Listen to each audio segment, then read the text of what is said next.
potencial para ser destructiva. En una ocasión me tuvo despierto durante toda la noche. Estaba alrededor de mi cuello y tuve que quitarla de ahí antes de que hiciera algún daño.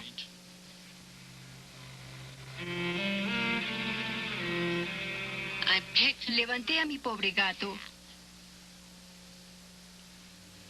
Lo estaba sosteniendo. Y ella no quería soltarlo.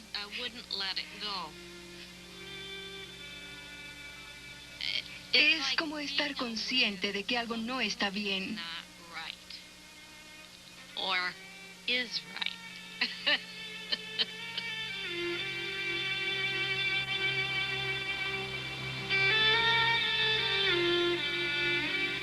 Estas personas tienen una mano que parece estar poseída por una identidad alternativa. La ciencia rara vez encuentra una condición tan extraña.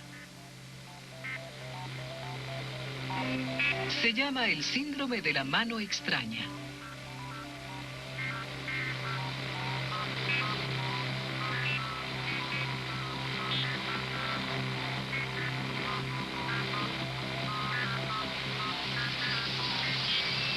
Este comportamiento fuera de lo común se ha convertido en un campo de investigación obligatorio para el neurólogo Todd P. Feinberg del Centro Médico Beth Israel en Nueva York.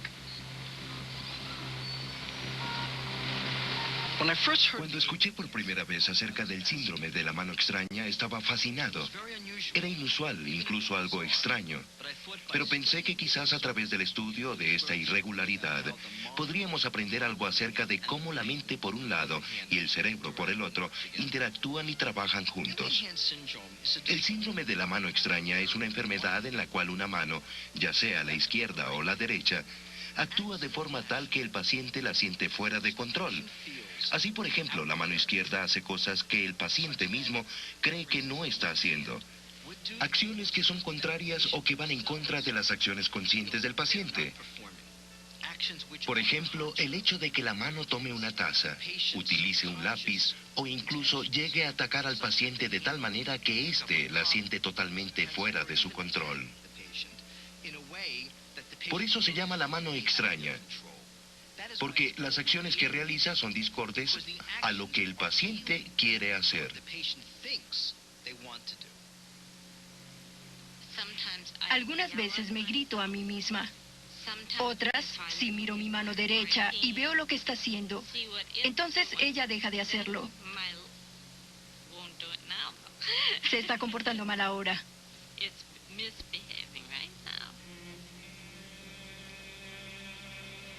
El síndrome de la mano extraña no se adquiere como una enfermedad. No es algo genético. El problema no está en la mano en sí. El problema está en el cerebro. Cada caso es único, pero hay un hecho que los une a todos. Es un daño en el cerebro el que causa el síndrome. El daño podría darse de una forma entre muchas posibles. Por ejemplo, una apoplejía, una enfermedad degenerativa en el cerebro, el abuso excesivo del alcohol o incluso algo tan fortuito como un golpe en la cabeza. Es la clase de lesión que podría ocurrirle a cualquiera en cualquier momento. Algunas veces pienso que tiene ojos y que puede meterse en los lugares más extraños, casi como si supiera a dónde va. De hecho, en ocasiones trata de cazar a mi otra mano. Así que trabajaré en su destrucción porque ella siempre está trabajando contra mí.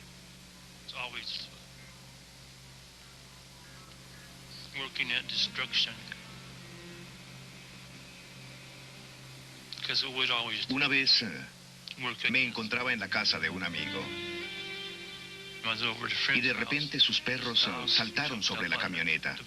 Uno de ellos vino a mi regazo y mi mano izquierda lo tomó por el cuello y comenzó a apretarlo, así que me detuve. Claro, ahora trato de mantenerme muy alejado de los perros.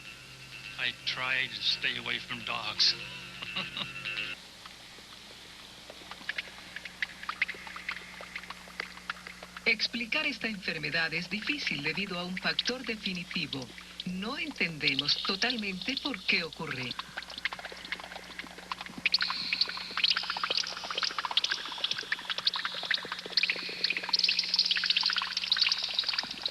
Si hubiera algo que causara que una mano se enloqueciera de esta manera, los científicos podrían determinar lo que es, pero no es tan sencillo.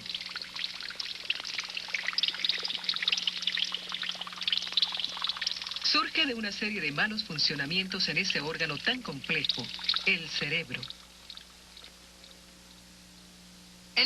Cualquier persona que sufra algún tipo de daño cerebral puede padecer el síndrome de la mano extraña.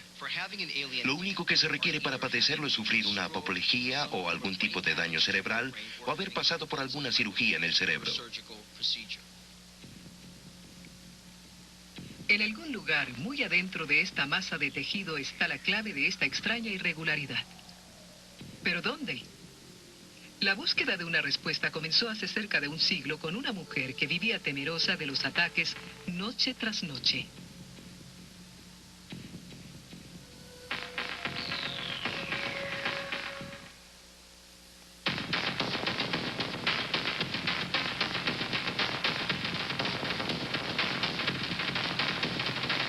Alemania, 1908. Una mujer despierta de una pesadilla que ya le es familiar. Su propia mano trata de estrangularla.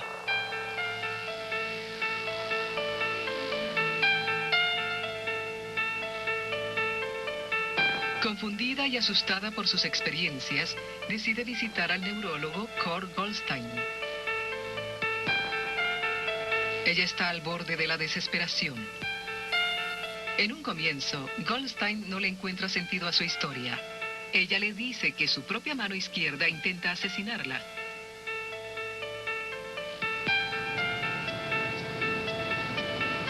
Salta hasta su garganta y trata de estrangularla. Ella dice que durante semanas la mano ha estado tomando objetos sin que ella lo sepa. Actúa independientemente. Solo tiene una explicación. Su mano está poseída por demonios.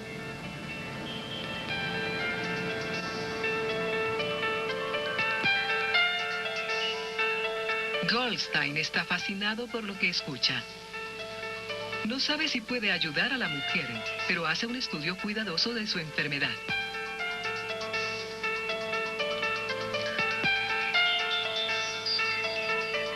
Cuando la paciente tomaba un objeto con su mano izquierda, era incapaz de soltarlo a pesar de todos sus esfuerzos.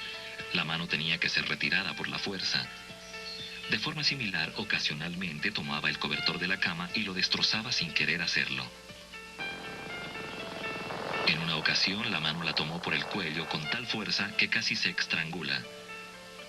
La paciente decía que su mano izquierda no le obedecía, sino que hacía lo que quería.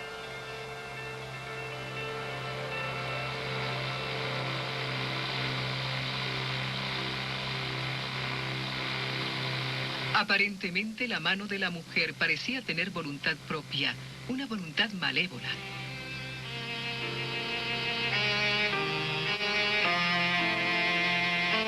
Goldstein estaba intrigado. Sin saberlo, este hombre estaba registrando el primer caso del síntoma de la mano extraña. Jamás se había observado.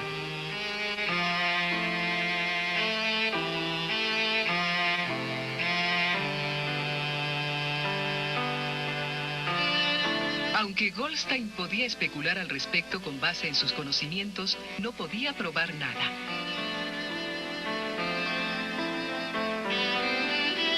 En 1908 solo se comprendía la mecánica básica del cerebro. Estos crudos dibujos de archivo sobre la anatomía del cerebro mostraban claramente un órgano dividido en dos mitades. Casos visibles de lesiones cerebrales habían revelado que un daño en ciertas partes del cerebro podía afectar habilidades físicas específicas. Entonces se dedujo que las áreas del cerebro estaban asociadas a ciertas funciones. Pero más allá de eso, Goldstein podía decir muy poco.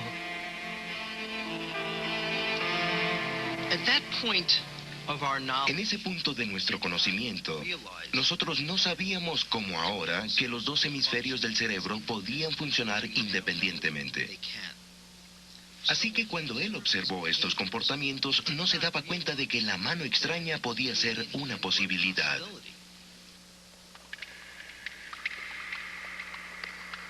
Científicos como Goldstein estaban obstaculizados porque el cerebro no posee partes móviles. No podían verlo funcionando y registrar los resultados. Sin embargo, era claro que dentro de esta masa de tejido había una cantidad fenomenal de actividad.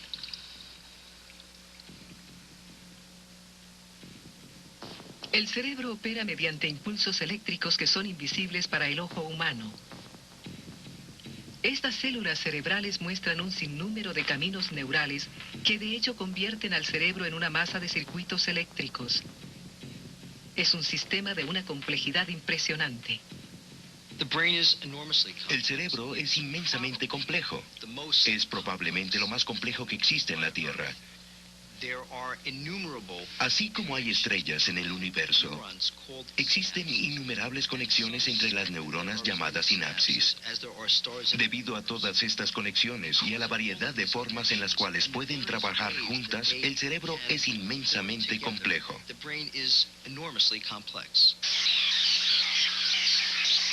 Cada una de las billones de células lleva a cabo su propia tarea compleja independientemente de las demás. Para que la máquina funcione como un todo, las células deben comunicarse. Al ligar los electrodos, incluso podemos escuchar cómo sucede. Este es el sonido de un cerebro que se habla a sí mismo. Es el sonido de 100 trillones de conexiones eléctricas en actividad. Imaginen a todas las personas en el planeta, 5,5 billones de seres humanos, hablando por teléfono entre sí al mismo tiempo.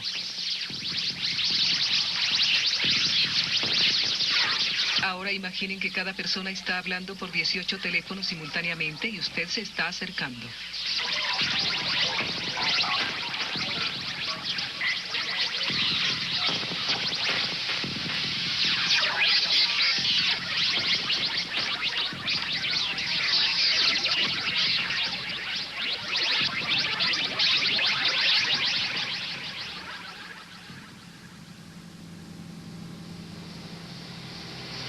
Estas son divisiones a través de una cabeza y un cerebro humano.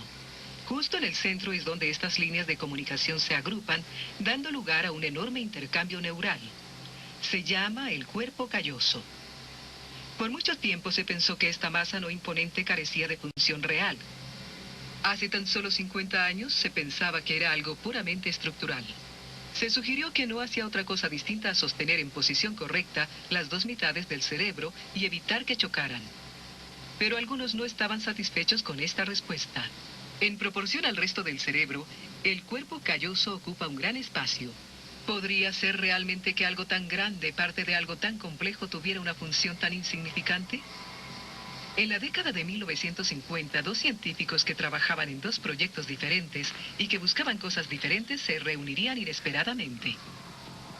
El objetivo de su reunión casual era descubrir los secretos del cuerpo calloso y con él el misterio de la mano extraña.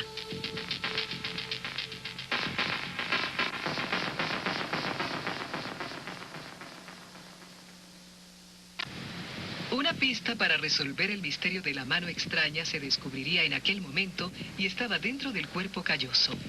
Para un hombre en el Instituto de Tecnología de California, esta región del cerebro se convirtió en un misterio absorbente.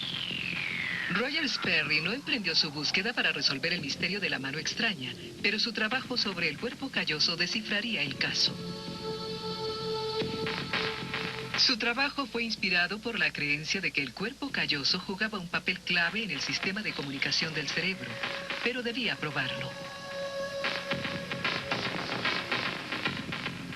En la década de 1950, él comenzó una serie de experimentos revolucionarios con gatos y monos.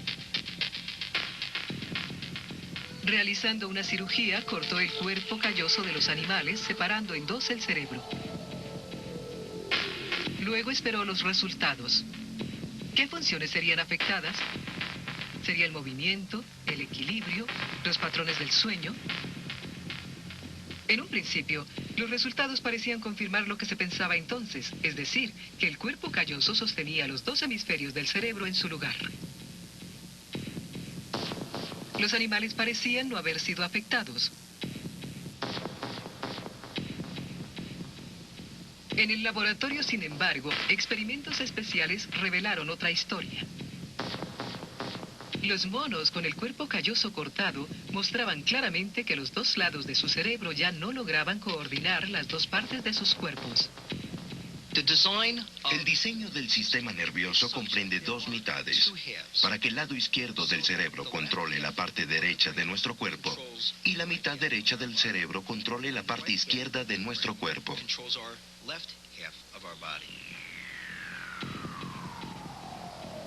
Cuando se les dan señales en un ojo a los monos, ellos no pueden responder correctamente con la mano opuesta. Un ojo ve un signo más, pero la mano opuesta no toma la comida. ¿Por qué no? La señal del cerebro no está llegando. Los dos lados no se están comunicando. Lo que Sperry había probado era que el cuerpo calloso unía a los dos hemisferios de alguna manera. No estaba seguro exactamente cómo. Y entonces la casualidad intervino. El trabajo de Sperry daría un nuevo giro. El cerebro de una especie diferente estaba a punto de ser cortado, el del hombre. Este extraordinario giro de eventos comenzó cuando Sperry conoció a un neurocirujano, el Dr. Joe Bogen, que acababa de completar su preparación quirúrgica. Bogen estaba trabajando con pacientes que sufrían epilepsia severa y cuyas vidas se habían tornado desesperadas por su condición. Bogen luchaba para encontrar una manera de mejorar la calidad de vida de estas personas. Tenemos a todas estas células estallando de forma sincronizada, hipersincrónicamente, millones de ellas en lugar de un mosaico, que es la forma como deben estar funcionando la mayoría del tiempo. Y eso es un acceso. Este acceso puede esparcirse a veces y afecta a otras células, incluyéndolas en esta sincronización. Así que después se aleja del foco. Y si comprende a todo un encéfalo, hay un acceso generalizado en ambos hemisferios. Las personas que tienen accesos generalizados usualmente producen alguna clase de ruido, comienzan a convulsionar. Bogen sabía que los accesos epilépticos comenzaban en pequeños puntos del cerebro y luego se esparcían como una tormenta eléctrica a lo largo de ambos hemisferios. ¿Era posible divisar una manera de detener el esparcimiento de la tormenta?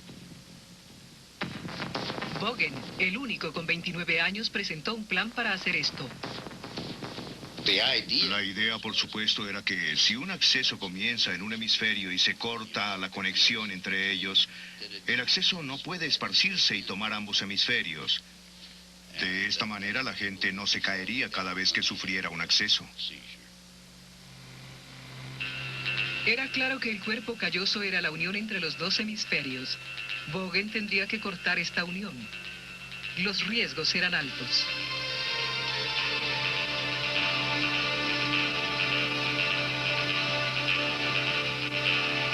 Pero Bogen había estudiado los experimentos de Sperry y estaba convencido de que la operación funcionaría.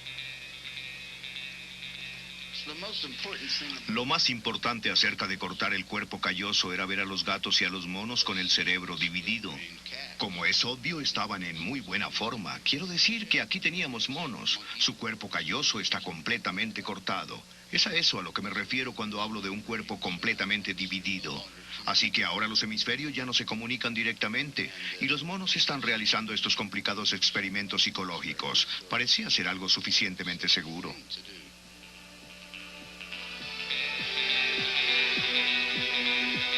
La idea de una operación para cortar el cerebro no era totalmente nueva. Increíblemente, 20 años antes, otro cirujano había intentado la operación con resultados aparentemente ambiguos. A pesar de que se le advirtió acerca del peligro de esta operación, la investigación concienzuda y el instinto básico lo impulsaron a continuar. Comenzó a planear el procedimiento. Finalmente llegamos a practicar la cirugía en febrero de 1962, cerca de 10 meses después de que decidimos hacerlo.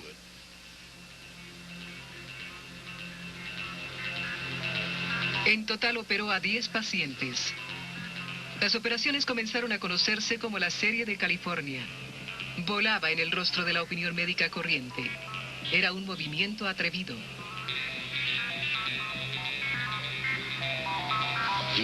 Antes de la primera operación de corte cerebral estábamos nerviosos.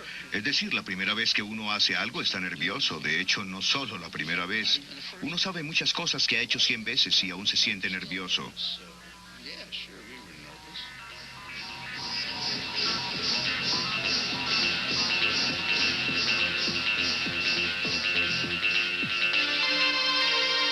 El doctor Eiran Seidel de la Universidad de California en Los Ángeles trabajó en la investigación con Sperry y Boggin durante las décadas de los 60 y los 70. En la cirugía de corte cerebral, usualmente es necesario abrir el cráneo contrayendo un lado del cerebro, correrlo un poco hacia el lado y luego cortar las fibras que conectan los dos lados. Requiere cortar gran parte del cerebro. De hecho, la operación para cortar el cuerpo calloso requiere que se corten más de 200 millones de fibras nerviosas justo en el corazón del cerebro. Más de 200 millones de fibras nerviosas. Eso equivale a cortar todas las líneas telefónicas de los Estados Unidos. Una cirugía de corte cerebral es radical. Los neurocirujanos conservadores no quieren hacerlo a menos que estén seguros. Para los pacientes, una vida de acceso severo será intolerable. La operación era un riesgo que ellos decidieron tomar, pero algunos tenían que hacerlo primero. Entre los primeros pacientes estaba Nicola, que en ese entonces tenía 20 años. Roberto era solo un niño.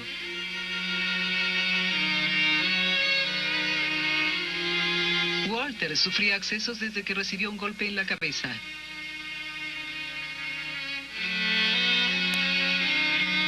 Boggin sabía que los resultados de una operación tan seria como esta serían complejos. Así que había planeado con anticipación evaluar a los pacientes tanto antes como después de la operación.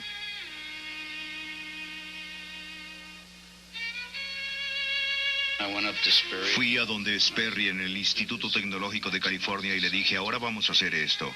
Queremos maximizar la información científica que obtengamos y necesitamos un verdadero científico para supervisar esa parte. Sperry convocó a un grupo para trabajar en el proyecto. Querían saber si había algún efecto secundario en la operación del corte cerebral. Después de las operaciones, comenzó la espera de los resultados.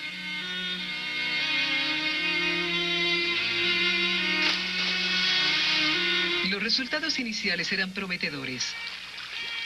En 9 de los 10 casos, el acceso epiléptico mejoró notablemente y los resultados de las pruebas de coordinación fueron excelentes.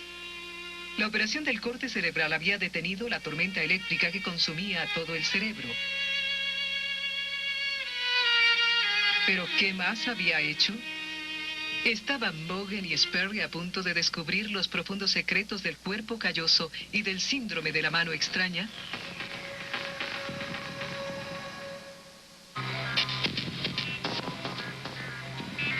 Joe Boggin realizó una serie de operaciones radicales en 10 pacientes epilépticos.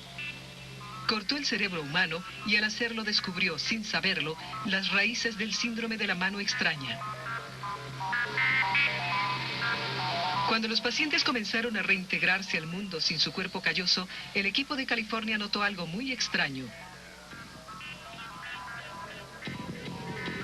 Por un breve periodo después de la operación, las manos izquierdas de sus pacientes asumieron vida propia. Realizaban complejas tareas sin que los pacientes pudieran controlarlas. A este efecto le llamaron el síndrome de la desconexión, porque sucedía después de la desconexión de los dos hemisferios. El síndrome de la desconexión era un efecto secundario extraño. Pero ya que desaparecía rápidamente, los médicos no encontraron razones para preocuparse. De hecho, una vez desaparecía, los pacientes parecían no estar afectados por la operación de forma extraña. Ustedes podrán pensar que cortar 200 millones de fibras nerviosas realmente desordenaría las cosas, pero no. Es sorprendente. Pero lo más sorprendente de toda la operación es que se cortan al menos 200 millones de fibras nerviosas y la gente es y se ve como gente normal.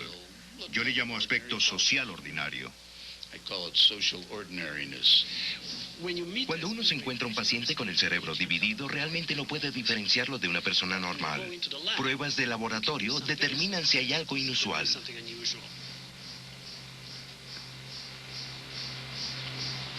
En el laboratorio, los investigadores pudieron limitar la información a un lado del cerebro del paciente. En esta prueba, filmada hace 33 años, la paciente Nicola palpa los números solo con una mano. Ella no puede ver lo que está sintiendo. Un lado del cuerpo y del cerebro de Nicola sabe cuál es el número. Cuando se le pide que dibuje el número, la otra mitad responde de forma incorrecta. Es claro que cada una de las mitades del cerebro no comunica la información hacia el lado opuesto del mismo cuerpo.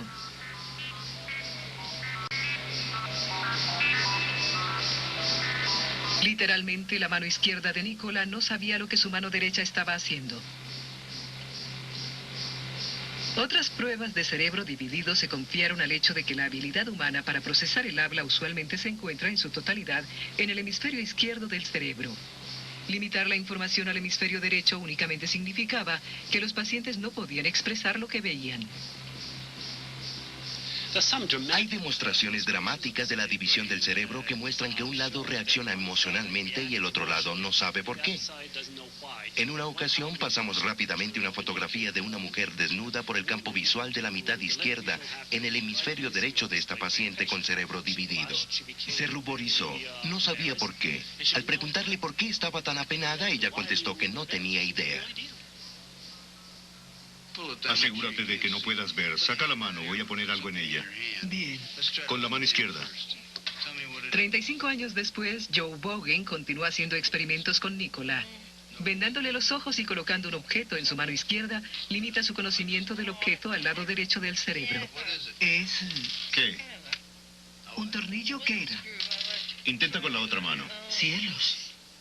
Haz que la cámara lo tome. ¿Qué es? ¿Es una llave? Bien. ¿Por qué dije que era un lápiz? Intenta con esto. Nicola no puede describir lo que está en su mano izquierda. ¿Es duro o blando? Es duro. Sí, es duro. ¿Es redondo o cuadrado? Es cuadrado. Con seguridad, ¿redondo o cuadrado? Es cuadrado. Yo lo siento cuadrado. ¿Pero qué es? Es una caneca.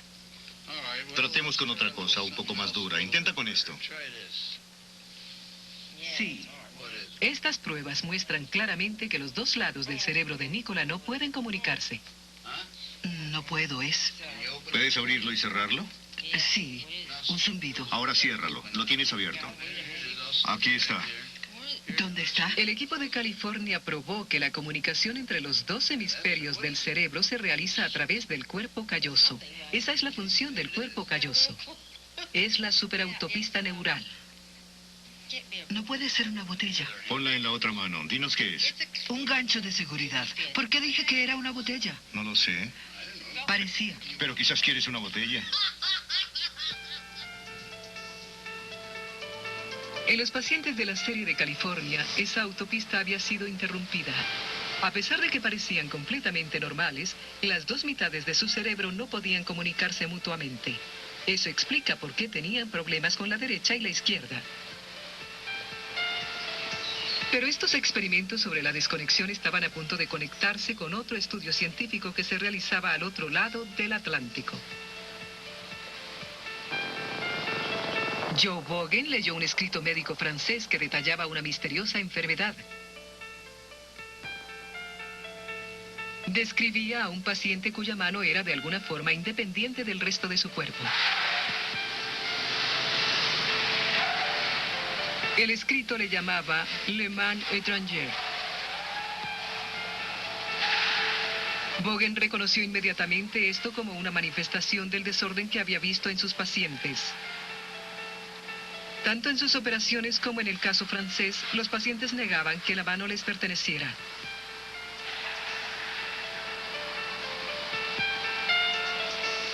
Laura tenía problemas al conducir. Su mano izquierda tomaba el volante de su auto y trataba de hacerle perder el control. Tenía voluntad propia.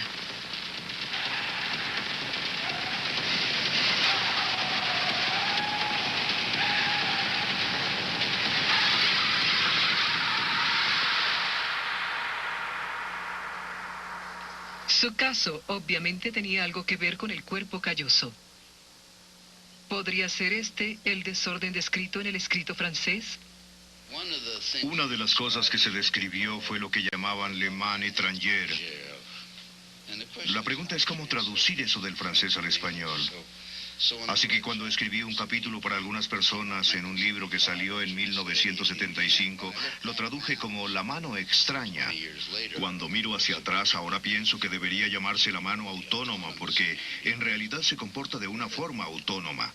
Es decir, el comportamiento es coordinado, es aparentemente intencional. Y aún así la persona dice no tener responsabilidad alguna sobre el comportamiento de la mano. Dice, no estoy haciendo eso, mi mano lo está haciendo.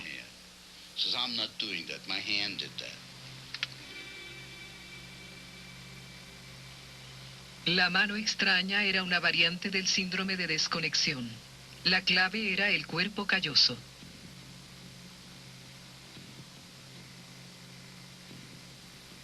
Pero aún al llegar a esta respuesta sin saberlo, hicieron surgir otra pregunta incitadora.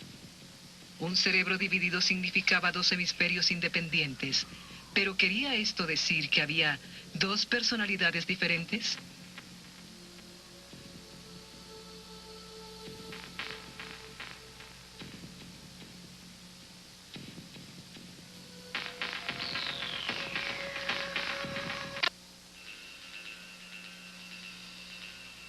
Los experimentos de Bogen y Sperry a comienzos de la década del 60 habían resuelto un misterio que existió durante mucho tiempo. Cortar el cuerpo calloso en pacientes epilépticos reveló la función de este en el cerebro humano.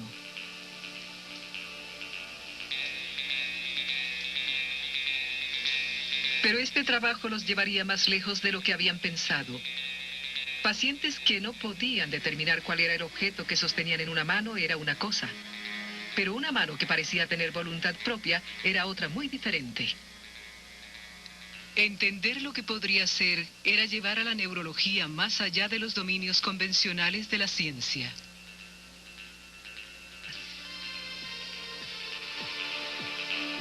A partir del trabajo con los pacientes de la serie de California, Bogen y Sperry descubrieron que cada hemisferio del cerebro era capaz de operar independientemente. Pero si el cerebro contenía dos hemisferios independientes, ¿cuál estaba a cargo?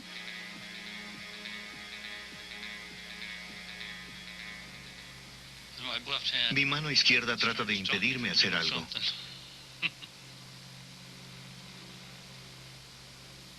Es en momentos como ese en los que pienso que no le gusto.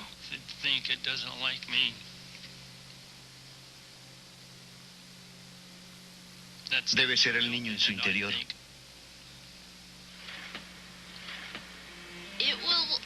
Abre y cierra cajones o puertas, las mismas cosas que cualquier persona abriría o cerraría.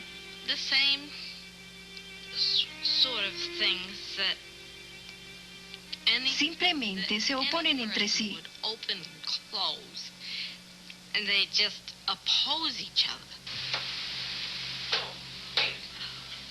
Recientemente, Katie tuvo una cirugía de división cerebral por una epilepsia insoportable. La operación era la única esperanza de calmar sus accesos extremos y la oportunidad de llevar una vida normal. Aquí su médico le está haciendo una pregunta simple en la cual ella debe señalar sí o no en la tablilla.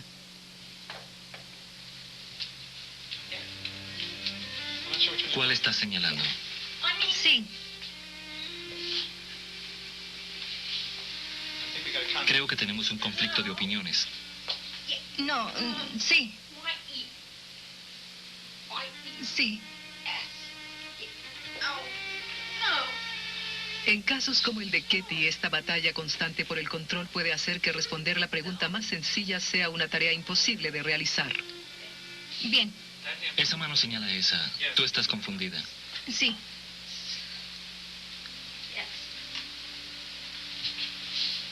¿Qué trata de hacer esta mano? Estoy señalando una respuesta.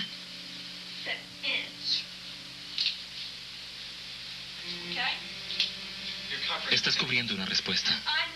Lo sé, pero Estos conflictos pueden tornarse violentos. lea la respuesta. ¿De acuerdo? Siento que mi mano izquierda tiene vida propia.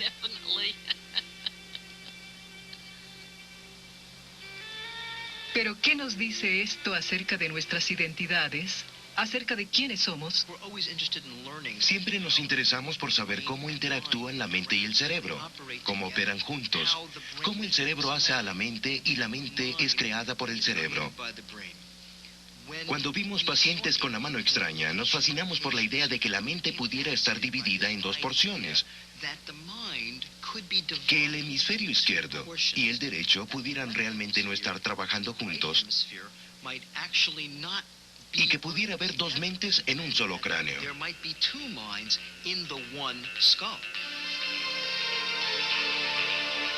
Cuando el cuerpo calloso es dividido, aparentemente cada hemisferio expresa su propia identidad.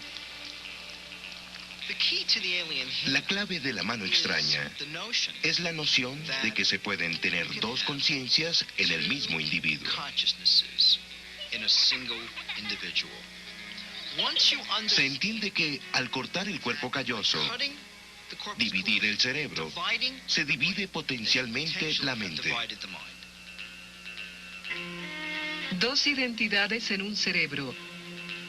Las implicaciones son sorprendentes. La ciencia debe preguntar de dónde viene esa segunda identidad. Seidel, Bogen y Feiber tienen algunas conclusiones inquietantes. Dado el hecho de que tenemos dos hemisferios, cada uno con su propio sistema duplicado de sensaciones, recuerdos, percepciones e incluso lenguaje y personalidad, está claro que tenemos dos flujos de conciencia. En pacientes con cerebro dividido, no hay duda de que hay dos esferas de conciencia independientes, cada una con su propia personalidad, preferencias, recuerdos y habilidades. La pregunta es si en personas normales como nosotros sucede lo mismo. Y la respuesta es, estoy seguro que así es. Excepto que en nuestro caso podemos integrar el comportamiento de ambos lados. La anatomía es toda doble, todo allí adentro lo es. Lo que quiera que sea que produzca la conciencia, lo que quiera que produzca la mente, está duplicado. Y la pregunta es si es doble como los patines de un trineo o doble como una pareja de caballos. Y si se quita uno de los patines del trineo, el trineo no puede andar. Por otra parte, si se quita un caballo, el caballo restante puede alar el trineo. Quizás no lo hará tan rápido ni lo llevará tan lejos como puede hacerlo. Bueno, tal parece que la dualidad de la anatomía es como dos caballos y no como los patines del trineo. Porque si se saca un hemisferio, aún hay alguien que está consciente, que piensa, que va al colegio. E incluso en algunos casos, si el hemisferio es lo bastante bueno, puede ganarse la vida.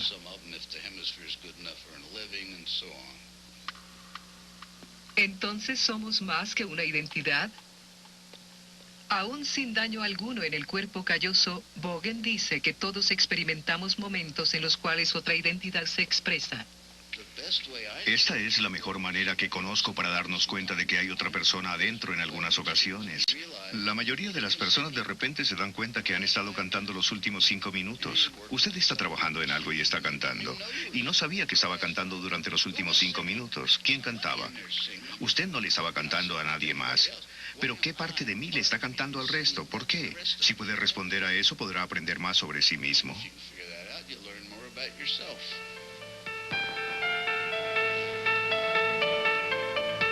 No hay una cura simple para la mano extraña. En algunos casos, los pacientes aseguran que su mano pícara ha regresado gradualmente a ellos casi como si su identidad se rindiera, cansada de su batalla con el hemisferio opuesto.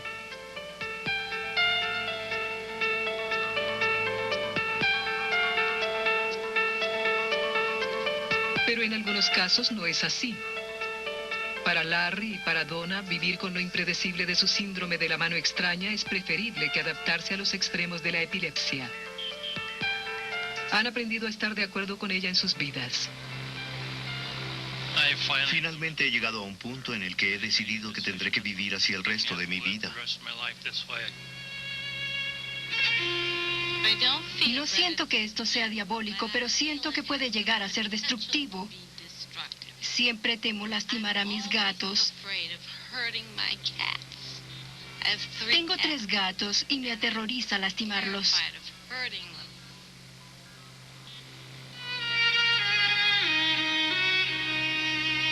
Vivir con mano extraña significa vivir con otro yo. Uno más oscuro y más impredecible. Uno que vive en nuestro cuerpo pero sin nuestro consentimiento.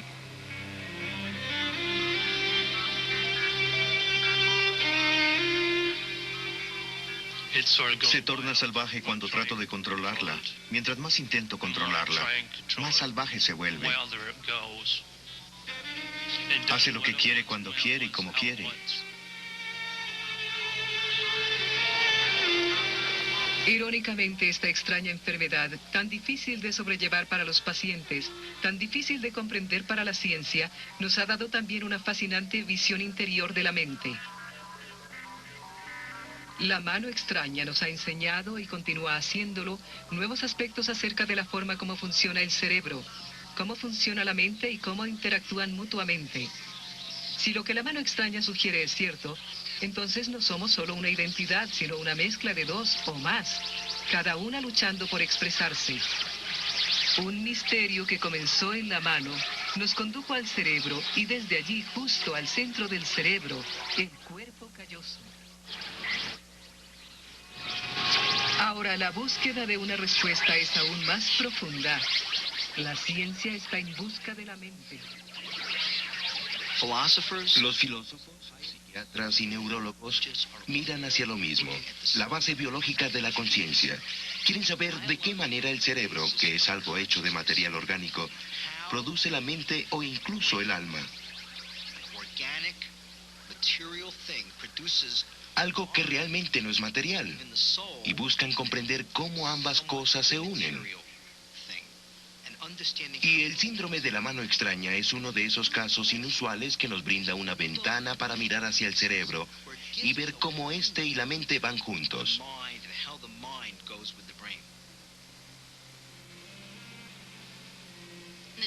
Las dos mitades de mi cerebro no deben ser mi enemigo, eso creo.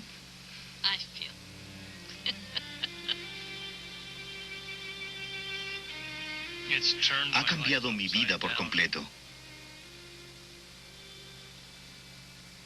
Nothing short of that.